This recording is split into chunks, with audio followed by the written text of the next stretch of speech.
Assalamualaikum warahmatullahi wabarakatuh. Waalaikumsalam. Mari kita mulai.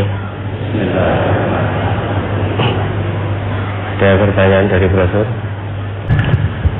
Bagaimana bunyi dalilnya tentang tata cara sholat setelah habis rukuk, yakni i'tidal? Kok ada yang tangannya kembali sedekat? Apa itu ada dalilnya? Riwayat Muslim juz 1 halaman 293 nomor 28 disebutkan an Abi Hurairah, dari Abu Hurairah radhiyallahu anhu, ia berkata, kana Rasulullah sallallahu alaihi wasallam, adalah Rasulullah sallallahu alaihi wasallam, idza qama ila sholati yukabbiru hina yaqumu, apabila beliau hendak memulai sholat beliau bertakbir dalam keadaan berdiri ketika mau sholat itu. Tsumma yukabbiru hina yarka'u, kemudian beliau bertakbir ketika rukuk. Ketika akan rukuk beliau takbir. Tsumma yaqulu sami'allahu liman hamidah hina yarfa'u sulbahu minar rukuk, kemudian beliau mengucapkan sami'allahu liman hamidah ketika mengangkat punggung beliau dari rukuk. Tsumma yaqulu wa huwa qa'imun, kemudian beliau Nabi mengucapkan dalam keadaan berdiri, Rabbana walakal hamdu. Tsumma yukabbiru hina yahwi sajidan, kemudian beliau bertakbir ketika menunduk mau rukuk. Tsumma yukabbiru hina yarfa'u ra'sahu, kemudian beliau bertakbir ketika mengangkat kepala beliau dari rukuk, dari sujud. Tsumma yukabbiru hina yasjudu, kemudian beliau bertakbir ketika sujud, yaitu yang kedua. Tsumma yukabbiru hina yarfa'u ra'sahu, kemudian beliau bertakbir lagi ketika mengangkat kepala beliau dari sujud. Tsumma yaf'alu misla dzalika fis sholati kulliha hatta yaqdiyaha, kemudian beliau mengerjakan yang seperti itu di semua rakaat sholat beliau sampai selesai. Wa yukabbiru hina yaqumu minal masna ba'dal julus, kemudian beliau bertakbir ketika bangkit dari rakaat kedua. Ini tentang bagaimana Nabi sholat Nabi ketika i'tidal, salah satunya disebutkan. Jadi ketika i'tidal beliau tidak bertakbir, namun mengucap sami'allahu liman hamidah dan Rabbana walakal hamdu. Adapun perbedaan pendapat terkait dengan sedekap atau tidak sedekap sehabis rukuk ketika i'tidal, itu sudah ada brosurnya. Nanti bisa dilihat di tanggal 20 Desember 2020 atau 5 April 2015. Itu terkait perbedaan apakah ketika habis bangkit dari rukuk i'tidal itu sedekap lagi seperti ketika sebelum rukuk, atau tangannya dilepas ketika belum memulai sholat. Ini perbedaan dalam memaknai dalil. Setidaknya ada 3 dalil yang menyatakan secara umum dalam sholat keadaan berdiri itu bersedekap. Dari ketiga dalil ini Pendapat pertama mengatakan ketika bangkit dari rukuk maka tangan wajib kembali bersedekat sama persis seperti ketika belum rukuk. Pendapat kedua mengatakan bangkit dari rukuk maka tangan dilepaskan, artinya tidak kembali sedekat. Dalil yang pertama, nanti Bapak Ibu bisa lihat hadis yang diriwayatkan oleh Imam An-Nasai juz 2 halaman 125. An Wa'il ibni Hujrin, dari Wa'il bin Hujr, Ra'aitun Nabiyya sallallahu alaihi wasallam idza kana qa'iman fis sholati faqabada bi yaminihi ala shimalihi. Aku melihat Nabi sallallahu alaihi wasallam apabila beliau berdiri untuk memulai sholat, maka beliau menggenggam tangan kiri dengan tangan kanan beliau. Ini yang pertama. Yang kedua, hadis riwayat Imam Bukhari juz 1 halaman 180. Hadis dari Sahal bin Sa'ad an Sahli bin Sa'id, kana an-nas yu'maruna ayyadu ar-rajulu yadahul yumna ala zira'ihil yusra fis sholati. Dahulu para sahabat Nabi itu diperintahkan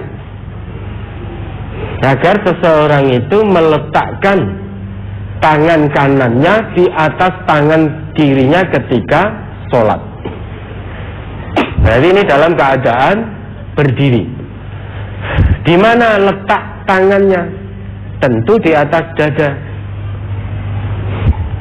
Ini ditunjukkan oleh hadis yang diriwayatkan oleh Ibnu Khuzaimah, ya, An Wa'il ibn Hujrin, dari Wa'il bin Hujrin, Sallaitu ma'an Nabi sallallahu alaihi wasallam fawadu'a yadahul yumna ala yadihil yusra ala sadrihi. Aku sholat bersama Nabi. Nabi meletakkan tangan kanan beliau di atas tangan kiri beliau di atas dada. Dari 3 hadis sahih ini tadi, pendapat pertama mengatakan bahwa hadis itu pernyataan umum sedekat dalam keadaan berdiri di waktu sholat. Sama baik berdiri ketika habis takbiratul ihram sampai sebelum rukuk ataupun ketika sesudah rukuk, maka tangan tetap kembali sedekat. Kenapa? Karena ada hadis-hadis lain yang merinci saat kita rukuk, kedua tangan kita berada di atas lutut.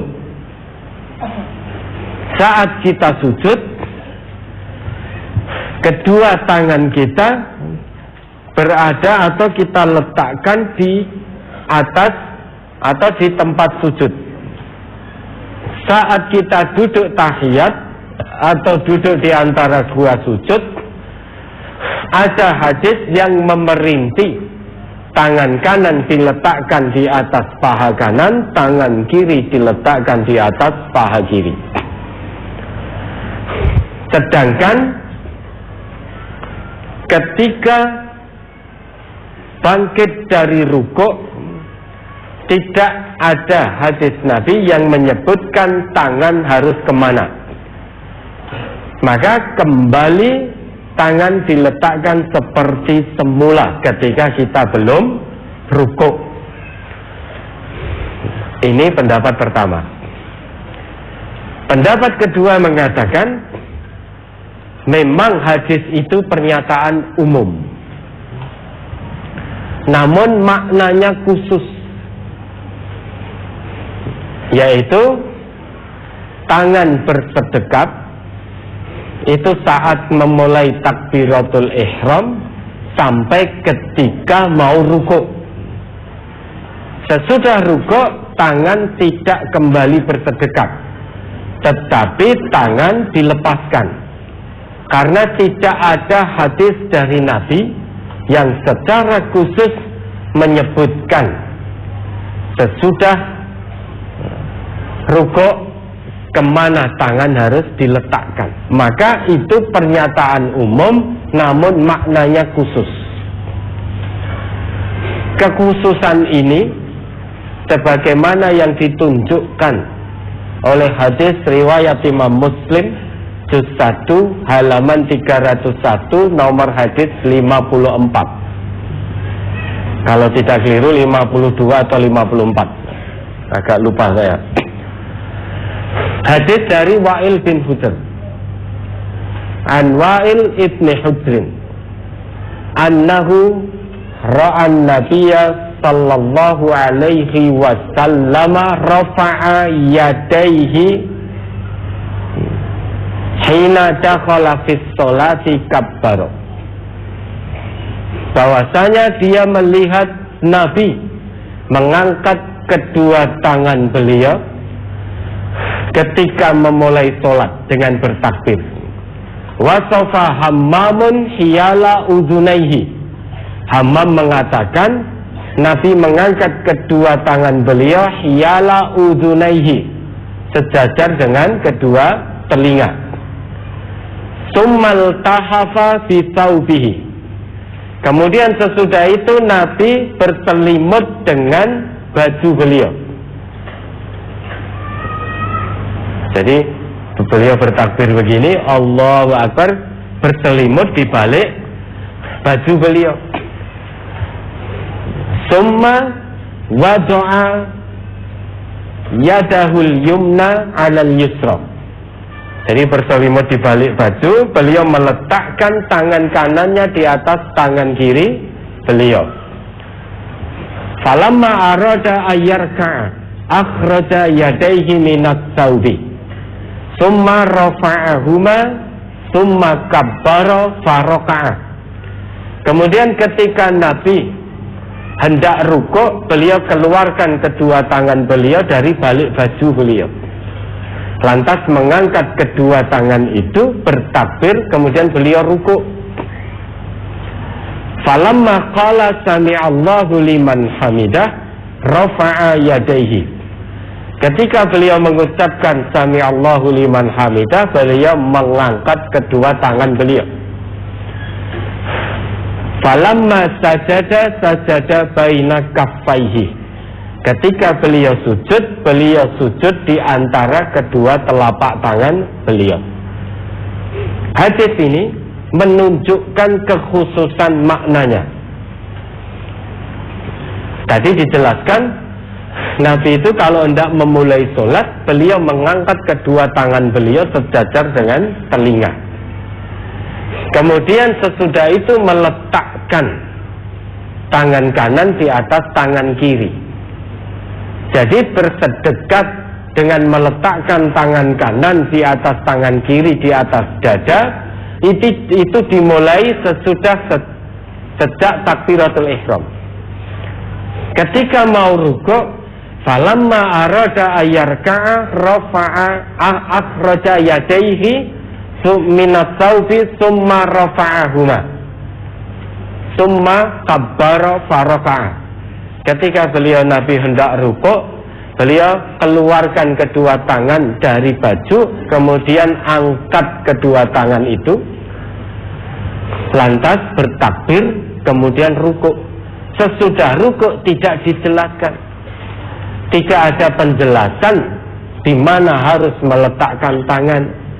Karena maknanya ini khusus, maka sesudah rukuk tangan dilepaskan kembali, sama persis ketika belum memulai takbiratul ihram.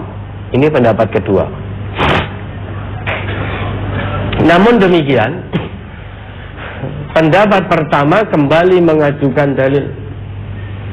Dalil yang dipakai Salah satunya hadis riwayat Ahmad juz 6 halaman 478.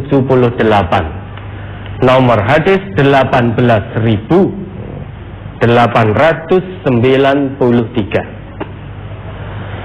Hadis dari Wa'il bin Hujr. An Wa'il bin Hujrin. Ra'aitu Rasulullah sallallahu alaihi wasallam hina kabbara rafa'a yadayhi hiza'a udhunayhi thumma hina raka'a. Aku melihat Nabi bertakbir. Ketika beliau bertakbir, beliau mengangkat kedua tangan beliau sejajar dengan kedua telinga. Kemudian aku juga melihat beliau bertakbir dengan mengangkat kedua tangan beliau ketika hendak ruku. Dan aku melihat beliau mengangkat kedua tangan beliau ketika mengucap Sami'allahu liman hamidah. Wa ra'aituhu mumsikan biyaminihi ala shimalihi fis sholati. Dan aku melihat Nabi memegang tangan kiri beliau dengan tangan kanan beliau dalam sholat. Kalau hadis dipotong seperti ini memang seolah-olah Nabi itu ketika habis rukuk beliau kembali bersedekap. Kalau hadisnya dipotong seperti ini, wa ra'aituhu mumsikan biyaminihi ala shimalihi fis sholat. Titik. Kalau hanya sampai sini sebagaimana yang diajukan oleh kelompok pertama tadi, maka seolah-olah Nabi habis dari rukuk bangkit, seolah-olah Nabi kemudian bersedekap lagi. Padahal bunyi lengkap hadisnya itu masih ada lanjutannya. Masih ada lanjutannya. Falamma jalasa halaqa bil wusta wal ibhami wa asyara bis sababati wa wada'a yadahul yumna ala faqidihil yumna wa yadahul yusra ala faqidihil yusra. Nabi ketika duduk beliau melingkarkan halaqa bil wusta wal ibhami, jari tengah dengan ibu jari, wa asyara bis sababati, kemudian Nabi berisyarat dengan jari telunjuk beliau. Sehingga di hadis itu Wa'il bin Hujr itu hendak menjelaskan, hendak menceritakan bagaimana sholatnya Nabi. Bahkan hadis itu riwayat Ahmad tadi tidak dijelaskan sedekap dulu sebelum rukuk. Hadis itu tidak menjelaskan tata cara bersedekap dulu sebelum rukuk, tetapi Wa'il bin Hujr menceritakan apa yang dilihat dari sholatnya Nabi.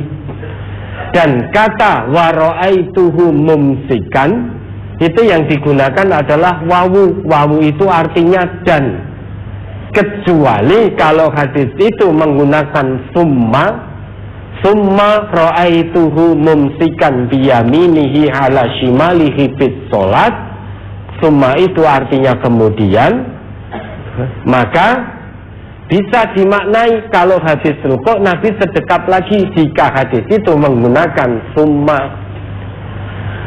Tetapi Nabi bersabda di hadis itu dengan wawu wa ra'aituhu. Makanya bagi pendapat kedua, hadis itu tidak berhenti sampai wa ra'aituhu mumsikan biyaminihi ala shimalihi fis sholat. Ada lanjutannya sampai akhir. Sehingga Wa'il bin Hujr ingin menceritakan bagaimana tata cara sholat Nabi. Kemudian ada hadis lain lagi riwayat Ahmad juga.